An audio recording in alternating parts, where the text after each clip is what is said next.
The last time we got to hang out was in this incredible place called Davos, Yeah. Switzerland, Yes. during the week of the World Economic Forum. Since then, you and also Dr. Henry have brought me on to your advisory boards. This is, for me, very exciting to be able to bring my skills to help the university internationally grow and to attract not just uh, let's say students or talent, but also partnerships where everybody grows together.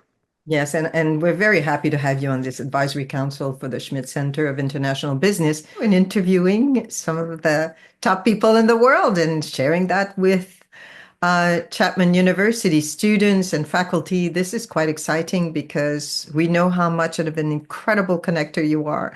So, Justin Plantholt, thank you for accepting to be on our advisory council. Now, you said my network and relationships. Those came quite candidly out of a mindset that said, and Oprah said it best, that to put yourself around people that are higher than you Yeah. because it will take you higher. I think it's very important. I always say, we're the average of the five people we spend the most time with. And I think that you're spending time with some incredible people. So it does elevate you in life. I asked you, and I also asked Dr. Henrik to join me in Davos. Yeah. Why did you say yes? Well, I said yes because I had a story to tell. And I think that that's the important part, right? You and I mean, you were the content director at the Vatican, where I went to. You were the content director for a couple of years now at Davos Lodge and the House of Monaco and the House of Greece. And last year, when you asked me to go, I said, not sure about that because I don't think that I would have an important story to tell. I thought this is a good story to tell because we come at a time where it's the whole world is going through a revolution with AI. The whole education system is going through a turmoil because of AI and because of also the world that is changing into what is needed to prepare the students for to be work ready. And I thought that this is probably one of the most important story to tell for higher education. And I think it was a good teamwork to do that. That was really good teamwork. And thank you for that. Bill Gates, I don't know if you've seen the interview yet, but recently talked about this. And I don't know if he was asked the question or he just super brain threw it out there. And what he said is because of artificial intelligence and everything that's coming from it, the machine learning component, Mm, is that we're in for a rude awakening in 10 years. mm, The loss of jobs that will happen. And I know the other group that argues, well, look at all the job creation, but truly things are changing. mm. And ultimately, people will have a choice. And I think this was interesting what Chapman's able to do. You either are going to be at the table Mhm. or you're simply going to be on someone's menu. Yeah. And the leadership is preparing their students, Yes. preparing their professors to say, we will always be at the table. We never want you to be in a position of being on a menu. And I'm even thinking now, as to involve the students into a think tank to say, how should we be teaching them, right, in the future? Because they're using AI, and I have these conversations with them. They're using AI, but at the wrong place, right? I want them to use AI to be able to really, have a stronger brainstorming with it. I want them to go and get some information and challenge AI to see, how much they can actually get out of it. And I want them to have amazing strategic critical thinking because that is something that is important and will remain important. And that's very human.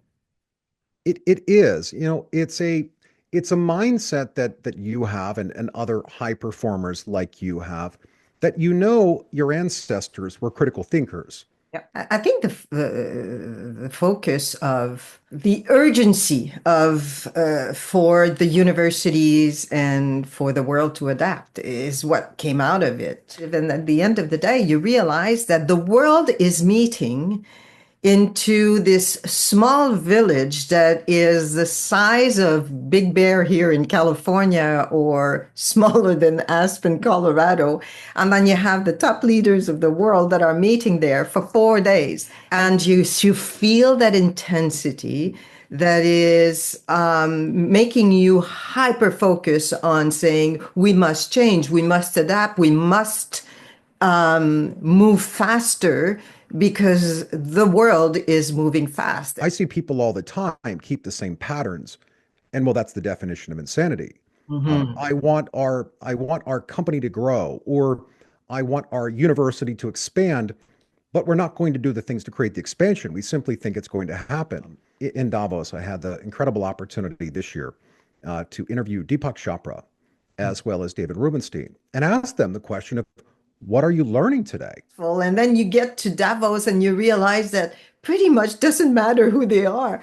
Everybody had they all have to share accommodations because Mhm. the village is so small that Yeah. there is just the only way to be able to be there and to stay there, unless you pay $23,000 a night for a hotel room, it would be to share apartments in chalets that are around you, and that's the reality of everybody. And that's a big eye opener, because when we think of all the masterminds and the rich people of the world, you all think that they have it all organized, but that's the reality of that village. And I think that that's what makes it so special too, is that you're all in the same playing field, right?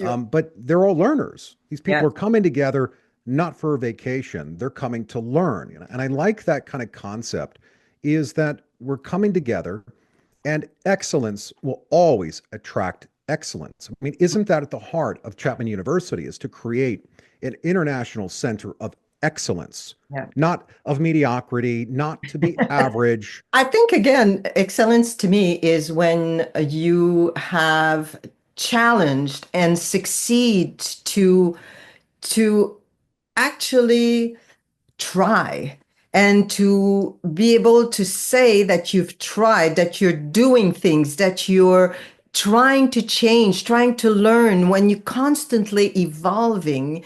That to me is a sign of excellence. When you're trying to help others along the way, that's a sign of excellence. Is how do you determine excellence as a human being to become, who you are to begin with, and how much impact did you have in the world that is positive? That to me is excellent. The fact that Sheikh Abdulaziz Al Nouami, the Green Sheikh, has accepted to come to Chapman University. We'll have him in October. The fact that we have some very important people that are looking into becoming advisor on our council as well.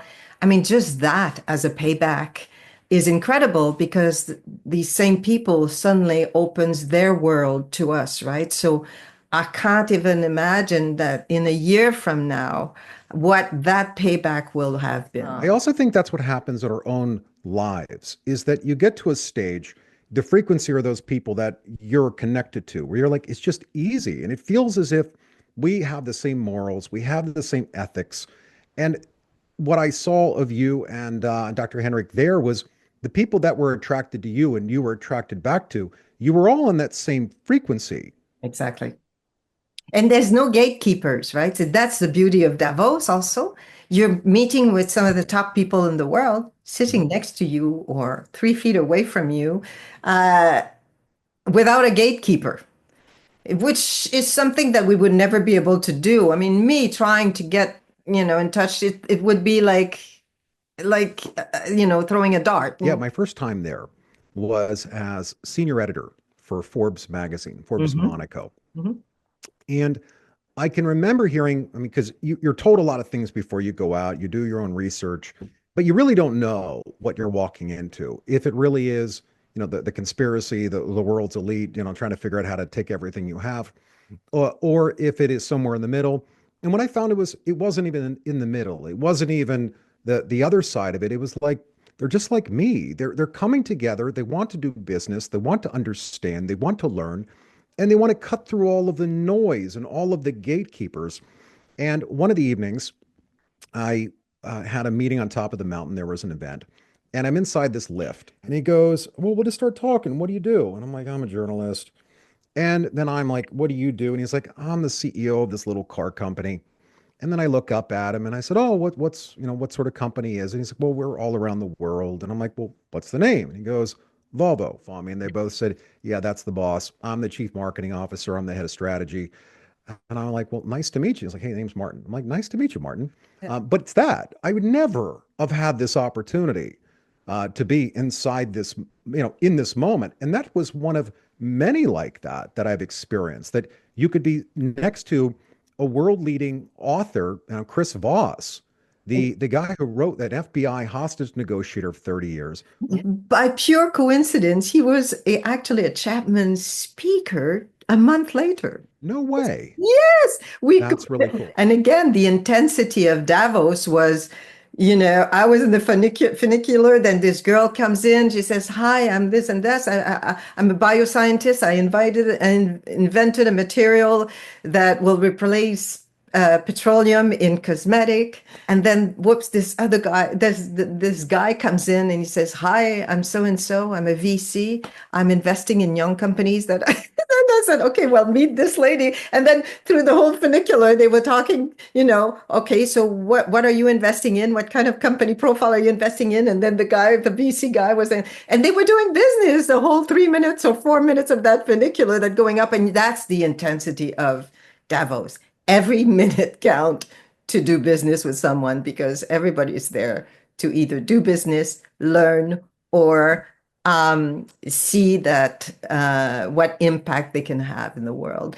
And you never have the opportunity to go and eat somewhere. You're too busy, going from one event to another, from like morning, 7 o'clock in the morning to midnight. And another thing that was fascinating in Davos is the fact that the entire village has been converted into businesses. Like you feel that there was like a cafe there probably somewhere, somehow, but now it's the Bloomberg house.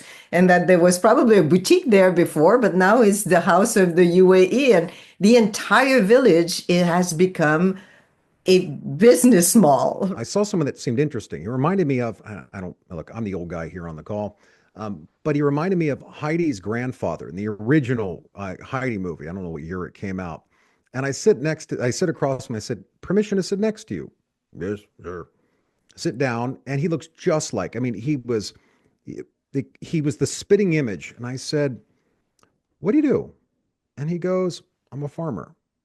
And I said, you live here? He goes, my farm is about 7 minutes out of town. And I said, how long you lived here for? He's like, my whole life. My father and my grandfather, they had a farm. I took it over. And I said, so what brought you in here today? And he's like, I think all of you are very interesting. I said, what are you learning? He said, I just sit here. I take it all in. And he goes, you guys all want to come into my town.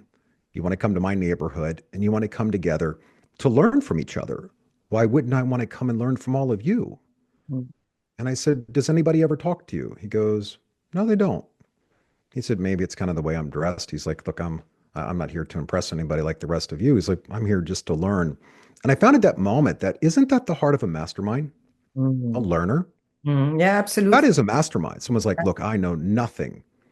I don't know anything. And that to me is what Chapman University and its new Center of Excellence should represent. And that is masterminds developing masterminds, learners developing learners. And that is the heart of Davos as well. It's the only place in the world where you can gather thousands of the world's leading masterminds that are there to learn, not know.